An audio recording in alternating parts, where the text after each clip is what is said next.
Hello বন্ধুরা, আশা করি তোমরা সবাই ভালো আছো এবং আজকে আমি জবা গাছে রিপোর্টিং করার একটা ভিডিও নিয়ে চলে এলাম। দেখতেই পাচ্ছ গাছের গোড়ায় অনেক শেকড় হয়ে যাওয়ার ফলে গাছটার কোনো গ্রোথ হচ্ছে না। তাই আজকে আমি ভাবলাম গাছটার রিপোর্টিং করা যাক। গাছের গোড়ায় একটা ছোট্ট ড্রাগন ফ্রুটের চারা ছিল, সেই ড্রাগন ফ্রুটের চারাটাকে তুলে নিয়েছি। প্রথমে ভাবলাম গোড়াগালা খসে দিই।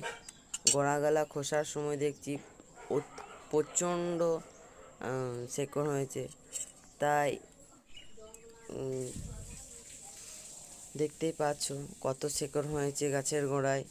এত শেকড় থাকলে কি গাছের কোনো গ্রোথ হয়? তাই দেখতেই পাচ্ছ কত শেকড় হয়ে গেছে। এত শেকড় থাকলে গাছের কোনো মতেই গ্রোথ হবে না। তাই আমি একে একে গোড়ার দিকের সব শেকড়গুলোকে ছেঁটে দেবো, কারণ শেকড় রাখলেই গাছের গ্রোথ হবে না, এবং গ্রোথ না হলে গাছে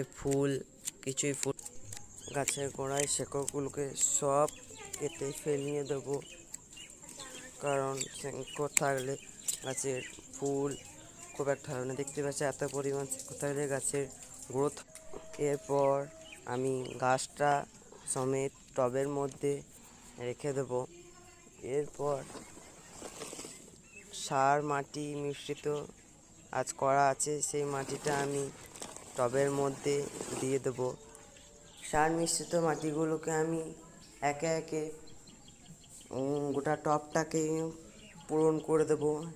এরপর গাছের অতিরিক্ত মিলিবাগ আক্রমণ করায় আমি গাছের ডালগুলোকে খানিক ছোট করে দেবো, এবং ডালগুলোর অনেকটাই বড় হয়ে গেছে, আর টবের মধ্যে বেশি বড় ডাল ভাল লাগে না।